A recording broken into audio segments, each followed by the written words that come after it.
कुश का जन्म कैसे हुआ था? धार्मिक कथा, पौराणिक कथा।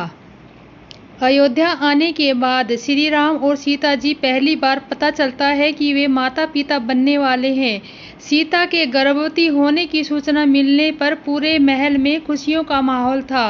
राम के साथ साथ परिवार के सभी सदस्य अत्यंत प्रसन्न थे, लेकिन उनकी ये खुशियां बहुत देर तक न टिकी। जब यह बात प्रजा तक पहुंची तो लोग सीता को शक की नजरों से देखने लगे। जल्द ही यह बात आप सबको पता चल गया कि सीता जी अपने पति से दूर लंका में रहकर आई है, और यह सब जानते हुए भी श्री राम उन्हें अपना लिया है। लंबे समय तक रावण की लंका में रहने के बावजूद सीता जी को अयोध्या के महल में सुखी थी। यह बात वहां स्त्रियों को चुभने लगी। यह सब देखकर सीता जी ने स्वयं ही अयोध्या छोड़कर चले जाने का फैसला लिया।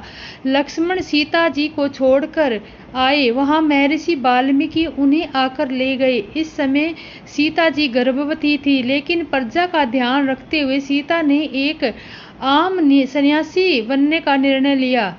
महर्षि वाल्मीकि ने सीता को अयोध्या की सभी बातें भुलाकर एक सामान्य जीवन व्यतीत करने की सलाह दी। कुछ महीने गुजरने के बाद आखिर वह समय भी आ गया जब सीता जी ने एक संतान को जन्म देने वाली थी। इस बीच उन्होंने अयोध्या के साथ किसी प्रकार का कोई संपर्क साधने का प्रयास किया, और न ही वहां वाल्मीकि आश्रम में कोई संदेश आया। कहा जाता है कि सीता जी के अयोध्या छोड़ देने के बाद राम अंदर से बहुत दुखी रहने लगे। उन्होंने अपना राज्य अच्छे से संभाला, लेकिन सीता की याद में उनका पीछा नहीं छोड़ती थी। उन्होंने अपना पूरा जीवन प्रजा को समर्पित कर दिया। सीता जी की याद में श्री राम भूमि पर ही सोते थे। कुछ दिन बीतने के बाद वाल्मीकि आश्रम में एक नन्हे बच्चे की किलकारी गूंज उठी। सीता जी ने एक सुंदर बालक को जन्म दिया। सीता जी द्वारा संतान को जन्म देने की घटना से संबंधित कई कहानियां प्रचलित है। लोक कथाओं के अनुसार जो सीता जी के साथ 2 बालकों को जन्म दिया था, लेकिन महर्षि वाल्मीकि द्वारा रची गई रामायण में इसका उल्लेख नहीं मिलता। ना ही इस बात में कोई प्रमाण दिया जाता है। जिस पुत्र को सीता जी ने जन्म दिया उसका नाम लव रखा गया। लव के जन्म के बाद सीता जी का अत्यतम समय उसके पालन पोषण में गुजरता था। आश्रम के अन्य लोग भी उसका ध्यान रखने में सीता जी की बहुत मदद करते थे। एक अन्य कथा के अनुसार कुश के जन्म होने से और उसकी आवश्यक लकड़ियां लाने सीता जी कुछ आवश्यक लकड़ियां लाने के लिए पास के जंगल में जा रही थी, लेकिन उन्हें यह चिंता थी कि वह लव को कैसे लेकर जाए। निकलते हुए उन्होंने वाल्मीकि जी से लव का ध्यान रखने को कहा। सिर हिलाते हुए जवाब में हाँ कहकर वाल्मीकि जी ने लव को उनके पास बैठाने से कह दिया। जैसे कि सीता जी को कुछ आगे बढ़ी तो उन्होंने देखा कि महर्षि अपने कार्य में इतने व्यस्त हैं कि वो लव की ओर देख भी नहीं रहे हैं। सीता जी ने लव को साथ ही लेकर जाने का निर्णय लिया, लेकिन जब उन्होंने लव को उठाया तो महर्षि ने ये दृश्य नहीं देखा। कुछ देर बाद जब महर्षि ने इधर उधर देखा तो उन्हें लव दिखाई नहीं दिया। वो डर गए और कि लव कहीं चला गया होगा या किसी जानवर का शिकार हो गया होगा। वाल्मीकि चिंतित हो उठे। महर्षि वाल्मीकि सोचने लगे कि अब वह सीता जी को क्या जवाब देंगे। सीता विलाप करने लगेगी। इसी डर से कारण वाल्मीकि जी के पास पड़े कुसा यानी घास को लिया और कुछ मंत्र पढ़ने के बाद एक लव और जैसा बच्चा बना दिया। हूबहू पहले जैसे लव की तरह ही था। उन्होंने सोचा कि सीता के वापस लौटने पर वो उन्हें ये लव सौंप देंगे और कुछ नहीं बताएंगे। कुछ समय के पश्चात जब सीता आश्रम लौटी तो उन्हें देख महर्षि चकित रह गए। उनके पास पहले लव को देखकर अपनी आंखों पर विश्वास नहीं हो पा रहा था। पूछने पर मालूम हुआ कि सीता जी लव को अपने साथ ले गई थी, लेकिन दूसरे लव को देखते के बाद सीता जी अत्यंत हैरानी हुई और वाल्मीकि जी ने सीता माता को पूरी बात बताई। माता सीता ने उस बच्चे का नाम कुश रखा, क्योंकि उसका जन्म कुशा से हुआ है। वह श्री राम और सीता जी की दूसरी संतान के रूप में जाना जाता है। इस तरह से कुश का जन्म हुआ। राजा डरते डरते अपनी प्यारी कैकेयी के पास गए। उनकी दशा देखकर उन्हें बड़ा ही दुख हुआ। कैकेयी जमीन पर पड़ी है, पुराना मोटा कपड़ा पहने हुए है, शरीर के अनेक प्रकार के आभूषणों को उतार कर फेंक दिया है। उस द्रौपदी कैकई को यह कुसेवता बुरा भेष कब फब रही है, जैसे भावी विधवापन का सूचक हो। राजा उनके पास जाकर कोमल वाणी से बोले, हे प्राण प्रिय, किस लिए रिसाई रूठी हो? हे रानी, किस लिए रूठी हो? यह कहकर राजा उसे हाथ से स्पर्श करते हुए तो वह उनके हाथ से झटक कर हटा देती है और ऐसे देखती है जैसे क्रोध से भरी हुई नागिन कुर दृष्टि से देख रही हो। दोनों वरदानों की वासनाएं उस नागिन की दो जीभें हों और दोनों वरदान दांत है, वह काटने के लिए मर्म स्थान देख रही है। तुलसीदास जी कहते हैं कि राजा दशरथ होनहार के वंश में होकर इसे इस प्रकार हाथ झटकने और नागिन की भांति देखने कामदेव ही क्रीड़ा ही समझ रहे हैं। बार बार कह रहे हैं, हे सुमुखी, हे सुलोचनी, हे कोलुबियनी, हे गर्जामनी, मुझे अपने क्रोध का कारण तो सुना। हे प्रिय, किसने तेरा अनिष्ट किया है? किसके दो सिर हैं? यमराज किसको लेना अपने लोक को ले जाना चाहते हैं? कहकर किस कंगाल को राजा कर दूं या किस राजा के देश से निकाल दूं?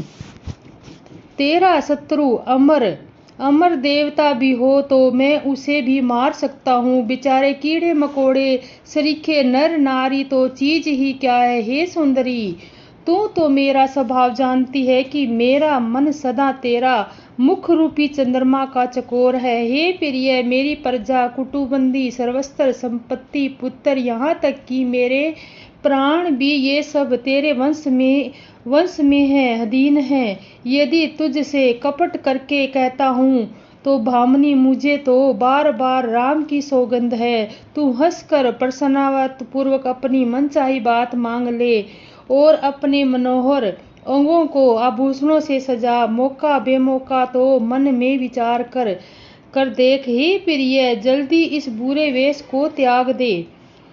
यह सुनकर और मन की राम जी की बड़ी सौगंध को विचार कर मंद बुद्धि के कई हंसती हुई उठी और गहने पहनने लगी, मानो कोई भिलनी मृग को देखकर फंदा तैयार कर रही हो। अपने जी में कई की सुरहद जानकर राजा दशरथ जी ने प्रेम से पुलकित होकर कोमल और सुंदर वाणी से फिर बोले, हे भामिनी, तेरा मन चित्ता हो गया है। नगर में घर घर में आनंद के बधावे बज रहे हैं। मैं कल ही राम को युवराज पद दे रहा हूँ, इसलिए हे सुनियनी, तू मंगल साज सज। यह सुनते ही उसका कठोर हृदय दहक उठा, जैसे पका हुआ बाल तोड़ छू गया हो। ऐसी भारी पीड़ा को भी उसने हंसकर छिपा लिया, जैसे चोर की स्त्री प्रकट होकर नहीं सोती, उसमें उसका भेद न खुल जाए। राजा उसकी कपट चतुराई को नहीं लख रहे हैं, क्योंकि वह करोड़ों कुटिलों को शिरोमणि गुरु मंथा की पढ़ाई हुई है। यद्यपि राजा नीति के निपुण प्रभु तिर्याचरित असीम प्रभु समुद्र है, फिर वह कपट युक्त प्रेम बढ़ाकर ऊपर से प्रेम दिखाकर नेत्र और मुंह मोड़कर हंसती हुई बोली, हे प्रियतम, आप मांग तो कहा करते हैं, पर देते लेते कुछ भी नहीं। आपने 2 वरदान देने को कहा था, उनमें से मिलने में संदेह है। राजा ने हंसकर कहा, अब मैं तुम्हारा मर्म मतलब समझा। मान करना तुम्हें परम प्रिय है, तुम उन वरों की धाती धरोहर रख कर फिर कभी मांग ही नहीं, और मेरा भूलने का स्वभाव होने से मुझे भी यह प्रसंग याद नहीं रहा। मुझे झूठ मूठ दोष मत दो, चाहे तो 1 के बदले 4 मांग लो। रघुकुल में सदा से यह रीत चली आई है कि प्राण भले ही चले जाएं, पर वचन नहीं जाता। असमत्या के समान पापों का मुंह भी नहीं, क्या करोड़ों गुगलियां मिलकर भी कहीं पहाड़ के समान हो सकती है। अतः ही समस्त उत्कन सकृतो पूर्णों की जड़ है। यह बात वेद पुराणों में प्रसिद्ध है और मुनीम जी भी यही कहा है। उस पर मेरे द्वारा श्री राम जी के शपथ करने में आई मुंह से निकल गई कि श्री रघुनाथ जी मेरे संस्कृत पुण्य और स्नेह की सीमा है। इस प्रकार बात पक्की करा के द्रौपदी के कई हंस कर बोली, मानो उसमें कुमत बुरे विचार रूपी दुष्ट पक्षी बाज को छोड़ने के लिए उसकी कुलही आंखों पर की टोपी खोल दी है। राजा राजा को मनोहर सुंदर वन है, सुंदर पक्षियों का समुदाय है। उस पर बिलनी की तरह कई अपना वचन रूपी भयंकर बाज छोड़ना चाहती है। वह बोली, हे प्राण प्रिय, सुनिए, मेरे मन को भाने वाला एक वर तो दीजिए। भरत को राजतिलक, और हे नाथ, दूसरा वर भी मैं हाथ जोड़कर मांगती हूँ, मेरा मनोरथ पूरा कीजिए। तपस्वियों के रूप में विशेष उदासीन भाव से राज्य और कुटुंब आदि की ओर से भली भांति उदासीन होकर विकृत मुनियों की भांति राम 14 वर्ष तक वन में निवास करे। कैकेयी के कोमल विनय युक्त वचन सुनकर राजा दशरथ के हृदय में ऐसा शोक हुआ जैसे चंद्रमा की किरणों के स्पर्श में चकवा विकल हो जाता है। राजा सहम गए। उनके कुछ कहते ही न बना जैसे बाज वन में बटेर पर झपटा हो। राजा का रंग बिल्कुल उड़ गया, जैसे ताड़ से पेड़ के बिजली ने मारा हो। जैसे ताड़ के पेड़ पर बिजली गिरने से वह झुलस कर बदरंगा हो जाता है, वैसे वही हाल राजा का हुआ। माथे पर हाथ रखकर दोनों नेत्र बंद करके राजा ऐसे सोच विचार करने लगे जैसे साक्षात सोच ही शरीर धारण कर सोच कर रहा हो। वे सोचते, हाय, मेरा मनोरथ रूपी कल वृक्ष फल चुका था, परंतु फलते समय कैकेयी के हथिनी की तरह उसे जड़ समेत उखाड़ कर नष्ट कर डाला है। कैकेयी ने अयोध्या को उजाड़ कर रख दिया है और विपत्ति की अचल नींव डाल दी है। किस प्रकार पर क्या हो गया, स्त्री का विश्वास करके मैं वैसे ही मारा गया जैसे योग की सिद्धि रूपी फल मिलने के समय योगी की अविद्या नष्ट कर देती है। इस प्रकार राजा मन ही मन में सीख रहे हैं। राजा को ऐसा बुरा हाल देखकर दुर्बुद्धि कैकेयी मन में बुरी तरह से क्रोधित हुई और बोली, क्या भरत आपके पुत्र नहीं है? क्या मुझे आप दाम देकर खरीद कर लाए हो? क्या मैं आपकी विवाहिता पत्नी नहीं हूँ, जो मेरा वचन सुनते ही आपके बाण सा लगा? और आप सोच समझकर भी बात क्यों नहीं करते हो? उत्तर दीजिए, हाँ कीजिए, नहीं तो नहीं कर दीजिए। आप रघुवंश में सत्य प्रतीक्षा वाले प्रसिद्ध हैं। आपने ही वर देने को कहा था, अब भले ही न दीजिए, सत्य को छोड़ दीजिए और जगत में अपशप लीजिए। सत्य की बड़ी सराहना करके वर देने को कहा था, समझा था कि यह चनेबा की मांग लेगी। राजा शिबी, दिग्विजय और बलि ने कुछ कहा, शरीर को धन त्याग कर भी उन्हें अपने वचन की प्रतीक्षा को निभाया। कैकेयी बहुत ही कड़वे वचन कह रही है, मानो जले पे नमक छिड़क रही हो। धर्म की धुरी का धारण करने वाले राजा दशरथ ने धीरज कर के नेत्र खोले और सिर धुन कर अपनी लंबी सांस लेकर इस प्रकार कहा कि उसने बड़ी कठोरता से मारा है। ऐसी कठिन परिस्थिति उपस्थित कर दी है जिसमें बच निकलना कठिन हो गया है। प्रचंड क्रोध से जलती हुई कैकेयी सामने इस प्रकार दिखाई पड़ी जैसे क्रोध रूपी तलवार नंगी बयान से बाहर खड़ी हो। कुमति उस तलवार की मुठ है, निठुरता धार है और वह कुबरी मंत्रा रूपी शान कर धर कर तेज हुई है। राजा ने देखा कि यह तलवार बड़ी ही भयानक और कठोर है और सोचा, क्या सत्य ही मेरा जीवन लेगी? राजा अपनी छाती कड़ी करके बहुत ही निर्भयता के साथ उसे कैकेयी को प्रिय लगने वाले वाणी बोले, हे प्रिय, हे भीरु, विश्वास और प्रेम को नष्ट करके ऐसे बुरे किस्म के वचन कैसे कह रही हो? मेरे तो भरत और रामचंद्र 2 आंखें हैं। मैं तो शंकर को साक्षी देकर सत्य कहता हूँ, मैं अवश्य सुबह ही दूत भेजूंगा। दोनों भाई भरत शत्रुघ्न सुनते ही तुरंत आ जाएंगे। अच्छा दिन सौदावर, जब तैयारी करके डंका बजाकर भरत को राज्य दे दूंगा। राम को राज्य का लालच नहीं है और भरत पर उनका बड़ा ही प्रेम है। मैं ही अपने मन में बड़े छोटे का विचार करके राजनीति का पालन कर रहा था।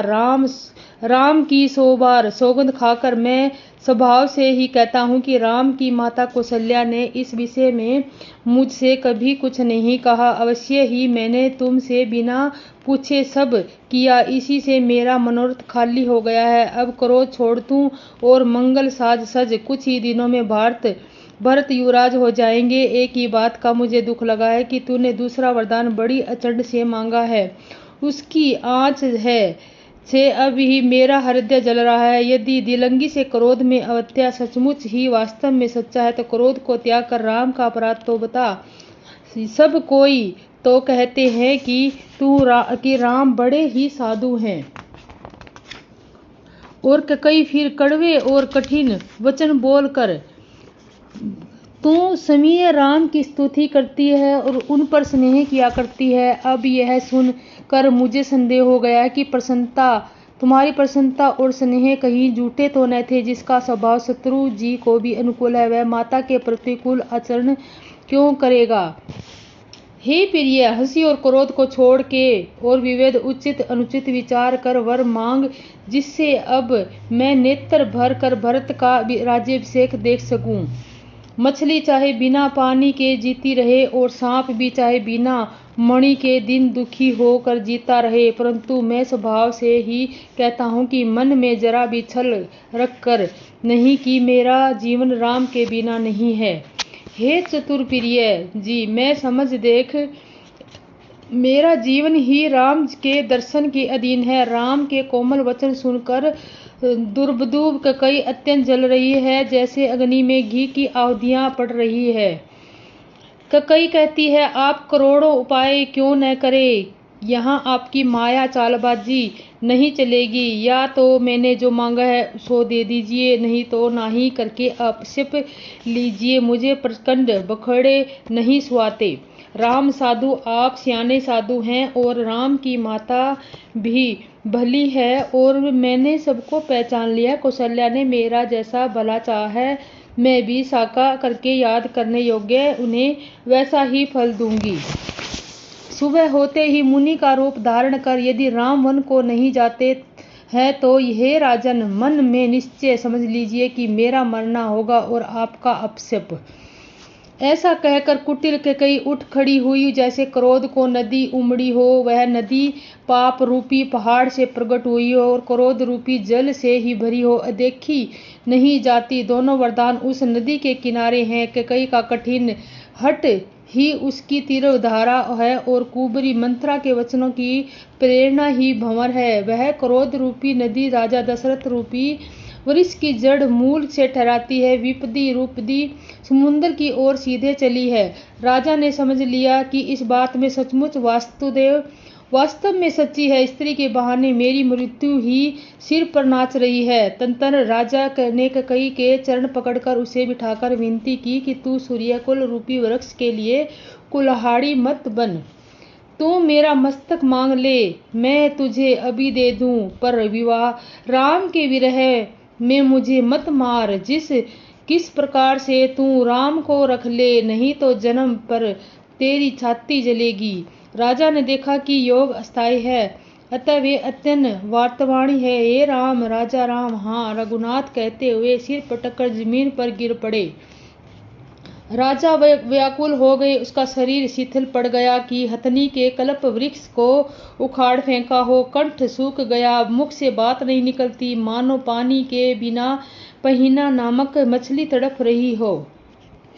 कई फिर कड़वे और कठोर वचन बोली, जैसे घाव पर जहर भर रही हो। कहती है, जो अंत में ऐसा ही करना था तो आपने मांग मांग कर किस बल पर कहा था कि हे राजा, ठाका मारकर हंसना और गाल फुलाना क्या तो दोनों एक साथ हो सकते हैं। दानी भी कहना और कंजूसी भी करना क्या राजपूती के सेम कुशल भी रह सकती है।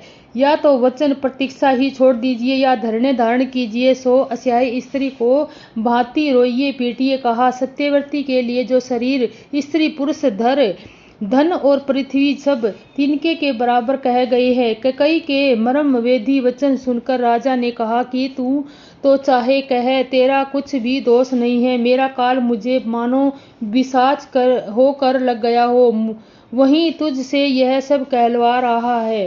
भरत तो भूल कर भी राजपथ नहीं चाहते। होनहार वंश तेरे ही जी में कुमति आ बसी है। यह सब मेरे पापों का परिणाम है, जिससे कुसमय बेमौके विधाता विपरीत हो गया है। यह सुंदर अयोध्या फिर भली भांति बसेगी और सब गुणों के धाम श्री राम की प्रभुता भी होगी। सब भाई उनकी सेवा करेंगे और तीनों लोकों में श्री राम की प्रशंसा होगी। केवल तेरा कलंक और मेरा पछतावा मरने पर भी नहीं मिटेगा। यह किसी तरह नहीं जाएगा। अब तुझे जो अच्छा लगे वही कर। मुंह छिपाकर मेरी आंखों की ओट में जा बैठ।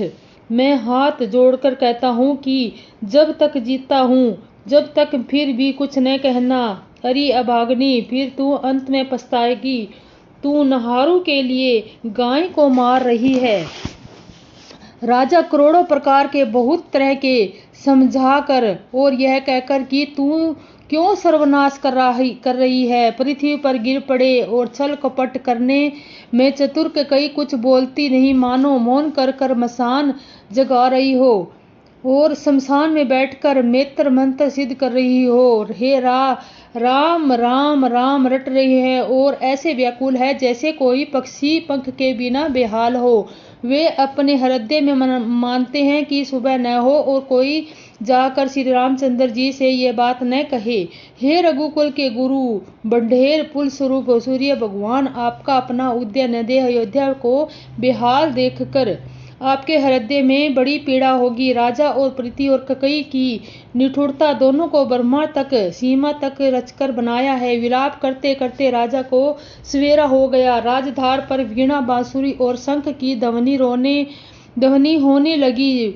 बाट भोग विरादली पड़ रहे हैं और गवणे गुणों का गान कर रहे हैं। सुनने पर राजा को वे बाण कैसे लगते हैं, राजा को ये सब मंगल साज कैसे नहीं सुहा रहे हैं। जैसे पति के साथ सती होने वाली स्त्री को आभूषण। श्री रामचंद्र जी के दर्शन की लालसा और उत्साह के कारण उस रात्रि में भी किसी को नींद नहीं आई। राजधार सभी मंत्रियों और सेवकों की भीड़ लगी है। वे सब सूर्य को उदय हुआ देखकर कहते हैं, ऐसा कौन सा भीषण कारण है कि अवधपति दशरथ जी अभी तक नहीं जागे हैं। हे राजा रोज ही रात के पिछले पहर जाग जाया करते थे, किंतु आज हमें बड़ा आश्चर्य हो रहा है। हे सुमंत्र, जाओ, जाकर राजा को जगाओ, उनकी आज्ञा पाकर हम सब काम करेंगे। तब सुमंत्र रावले राजमहल में गए तो महल को भयानक देखकर वे जाते हुए डर रहे हैं। ऐसा लगता है मानो दौड़ कर काट खाएगा। उसकी ओर देख कर भी नहीं जाता, जैसे विपदी पर विषाद ने वहां डेरा डाल रखा हो। पूछने पर कोई उत्तर नहीं देता। वे सब उस महल में गए जहां राजा और ककई थे। जब जीव कहकर सिर झुकाकर बैठे तो राजा की दशा देखकर वे सूख ही गए। राजा सोच से व्याकुल है, चेहरे का रंग उड़ गया है, जमीन पर ऐसे पड़े जैसे कमल की जड़ छोड़कर मुरझाया पड़ा हो। मंत्री सारा डर के कुछ पूछ नहीं सकते और अशुभ से बरी हुई शुभ से वहीन ककई बोली, राजा को रात भर नींद नहीं आई, इसका कारण जगदीश्वर से ही जाने। उन्होंने राम राम रटकर सवेरा कर दिया, इस पर इसका भेद राजा कुछ भी नहीं बताते। तुम जल्दी राम को बुला लाओ, अब आकर समाचार पूछना। राजा का रुख जानकर सुमंत्र जी बोले, समझ गए कि रानी ने कुचाल चली है। सुमंत्र सोच से व्याकुल है, रास्ते पर पैर नहीं पड़ता, आगे बढ़ा नहीं जाता। सोचते हैं राम जी को बुलाकर राजा क्या कहेंगे। इसी तरह के हृदय में धीरज धर कर वे द्वार पर गए। सब लोगों ने उनके मन मारे उदास तेरे देखकर पूछने लगे। सब लोगों का समाधान करके सुमंत्र वहां गए। वहां सूर्यकुल के तिलक श्री रामचंद्र जी थे। श्री रामचंद्र जी ने सुभद्र को आते देखा और पिता के समान समझकर उनका मान किया। श्री रामचंद्र जी के मुख को देखकर और राजा की आज्ञा सुनाकर रघुकुल के दीपक श्री रामचंद्र जी अपने साथ चले। श्री रामचंद्र जी मंत्री के साथ बुरी तरह से जा रहे हैं, जैसे यह देखकर लोग जहां तहां निशात कर रहे हैं। रघुवंशमणि श्री रामचंद्र जी ने जाकर देखा कि राजा अत्यंत ही बुरी अवस्था में पड़े हैं, जैसे सिंहनी को देखकर कोई बूढ़ा गजगर राज सहम कर गिर पड़ा हो। राजा के होठ सूख रहे हैं और सारा शरीर जल रहा है, जैसे मणि के बिना सांप दुखी हो रहा है। पास ही क्रोध से भरी ककई को देखा, मानो साक्षात मृत्यु हो बैठी हो, राजा दशरथ के जीवन की अंतिम घड़ियां गिन रही हो। श्री रामचंद्र जी का स्वभाव कोमल और करुणामय है। उन्होंने अपने जीवन में पहली बार यह दुख देखा, इससे पहले कभी उन्होंने दुख ना देखा था। तो वे भी समय का विचार करके हृदय में धीरज धर के उन्होंने मीठे वचनों से माता ककई से पूछा, हे माते, मुझे पिताजी के दुख का कारण कहो, ताकि जिसके उसका निर्वाण हो उसका यत्न किया जाए। हे राम, सुनो, सारा कारण यही है कि राजा का तुम पर बहुत स्नेह है। इन्होंने मुझे 2 वरदान देने को कहा था। मुझे जो कुछ अच्छा लगा वही मैंने मांगा। उसे सुनकर राजा के हृदय में आघात लगा है, क्योंकि ये तुम्हारा संकोच नहीं छोड़ सकते हैं। और कई और इधर तो पुत्र का मोह है और उधर वचन। राजा इसी धर्म संकट में पड़ गए हैं। यदि तुम कर सकते हो तो राजा की आज्ञा शिरोधार्य करो और इनके कठिन क्लेश को मिटाओ। कई बेधड़क बैठी ऐसी कड़वी वाणी कह रही है जैसे सुनकर समय कठोरता भी अत्यंत व्याकुल हो उठी हो। जीभ धनुष है, वचन बहुत ही से तीर है और जैसे राजा ही कोमल निशाने के समान पर है। इस सारे समाज के साथ मानव समय कठोरपन श्रेष्ठ वीर का शीर्ण धारण करके धनुष विद्या सिखा रहा है। जैसे रघुनाथ जी को सब हाल सुनाकर वह ऐसे ही बैठी है जैसे निठुरता ही शरीर धारण किए हुए हो। सूर्य कुल के सूर्य स्वाभिमान की आनंद निधान श्री रामचंद्र जी मन में मुस्कुरा कर सब दूसरों से सहित ऐसे कोमल और सुंदर वचन बोले जैसे मानो वाणी से भूषण ही थे। हे माता सुनो, वही पुत्र बड़भागी है जो माता पिता के वचनों का अनुरागी है। माता पिता के संतुष्ट करने वाला पुत्र हे जननी सारे संसार में दुर्लभ है। वन में विशेष रूप से मुनियों का मिलाप होगा जिससे मेरा सभी प्रकार से कल्याण है। उसमें तो फिर पिताजी की आज्ञा और ही जननी तुम्हारी संपत्ति है और प्राण प्रिय भरत राज्य पाएंगे। इन सब बातों को देखकर यह प्रतीत होता है कि आज विधाता सब प्रकार से मेरे सम्मुख है, मेरे अनुकूल है। यदि ऐसे काम के लिए भी मैं वन को जाऊं तो मूर्खों के समाज में सबसे पहले मेरी गिनती करनी चाहिए, जो कल्प वृक्ष को छोड़कर रेड़ की सेवा करते हैं और अमृत त्याग कर विष मांग लेते हैं। हे माता, तुम वन में सोच कर देखो कि कोई ऐसा मौका पाकर कोई कभी न चूकेंगे। हे माता, मुझे एक ही दुख है, विशेष रूप से हो रहा है कि वह महाराज को अत्यंत व्याकुल देखकर इस थोड़ी सी बात के लिए ही पिताजी को इतना भारी दुख हो। हे माता, मुझे इस बात पर विश्वास नहीं होता, क्योंकि महाराज तो बड़े ही धीर और गुणों के भरपूर समुद्र है। अवश्य ही मुझसे कोई बड़ा अपराध हो गया जिसके कारण महाराज मुझसे कुछ नहीं कहते। मुझे मेरी सौगंध है माता, तुम सच सच कहो। रघुकुल में श्रेष्ठ और श्री रामचंद्र जी के स्वभाव से ही सीधे वचनों को दुर्लभ के कई टेढ़ा ही करके जान रही है। यद्यपि जल समान ही होता है तो परंतु जो कि उसमें टेढ़ी चाल से ही चलती हो।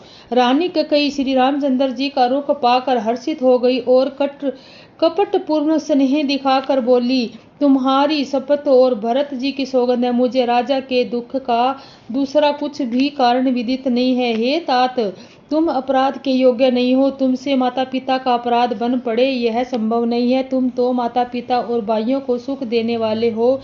हे राम, तुम जो कुछ कह रहे हो वह सत्य है। तुम माता पिता के वचनों के पालन पर तत्पर हो। मैं तुम्हारे बलिहारी जाती हूँ। तुम पिता को समझाकर वही बात कहो जिससे चौथेपन में बुढ़ापे में इसका अपशप न हो। जिस पुण्य ने हमको तुम जैसे पुत्र दिए हैं उसका निरादर करना उचित है। कई के बुरे मुंह में यह शुभ वचन कैसे लगते हैं जैसे मंगत देश या आदित्य धीर। श्री रामचंद्र जी को माता कई के ये सब वचन ऐसे अच्छे लगे जैसे गंगा जी में जाकर अच्छे बुरे सभी प्रकार के जल शुभ सुंदर हो जाते हैं। इतने में राजा जी मुरझा दूर हुई। उन्होंने राम का स्मरण करके घूम कर करवट ली। मंत्री जी ने श्री रामचंद्र जी का आना कहकर समयानुकूल प्रार्थना की है। जब राजा ने सुना कि श्री रामचंद्र जी पधारे हैं तो उन्होंने धीरज धर से नेत्र खोले। मंत्री ने संभाल कर राजा को बिठाया। राजा ने श्री रामचंद्र जी के चरणों में पड़ते देखा। स्नेह से विकल राजा ने भी राम जी को हृदय से लगा लिया जैसे सांप ने अपनी खोई हुई मणि को फिर से पा ली हो। राजा दशरथ श्री राम जी को देखते ही रह गए और उनके नेत्रों के आंसुओं की धारा बह चली। शोक से व्याकुल वंश होने के कारण राजा कुछ नहीं कह सके। वे बार बार श्री रामचंद्र जी को हृदय से लगाते हैं और मन में ब्रह्मा जी को मनाते हैं कि जिससे वह रघुनाथ जी को वन को न जाए। फिर महादेव जी का स्मरण करके उन्होंने निहोरा करते हुए कहते हैं, हे सदाशिव, आप मेरी प्रार्थना सुनिए। आप आशुतोष शीघ्र प्रसन्न होने वाले और अवरधरानी मुँह मंगा दे डालने वाले, अंत मुझे अपना दीन सेवकर समझकर मेरे दुखों को दूर कीजिए। आप प्रेरक रूप में सबके हृदय में हैं। आप श्री रामचंद्र जी को ऐसी बुद्धि दीजिए कि जिससे मेरे वचन को त्याग कर शील स्नेह छोड़कर घर में ही रह जाए।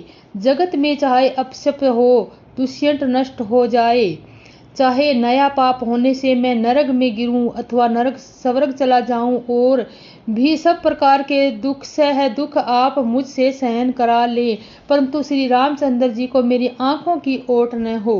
राजा मन ही मन में इस प्रकार विचार कर रहे हैं, बोलते नहीं। उनका मन पीपल के पत्ते की तरह डोल रहा है। श्री रघुनाथ जी ने पिता को प्रेम वंश जानकर और वह अनुमान करके श्री माता जी फिर कहने लगी, तो पिताजी को दुख होगा। देश काल और अवसर के अनुकूल विचार कर विनती वचन कहें। हे तात, मैं कुछ कहता हूँ, यह टिठाई करता हूँ, इस अनुचित की मेरी बाल अवस्था समझ कर क्षमा कीजिएगा।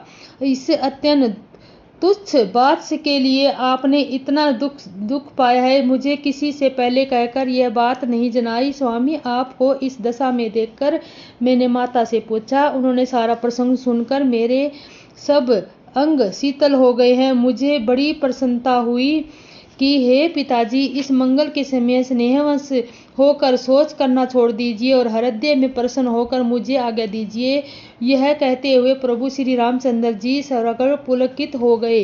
इस पृथ्वी तल का उसका जन्म स्थान है, जिसके चरित्र सुनकर पिता को परम आनंद हो, जिसके माता पिता प्राणों के समान प्रिय है। चारों पदार्थ उसके करतल मुट्ठी में रहते हैं।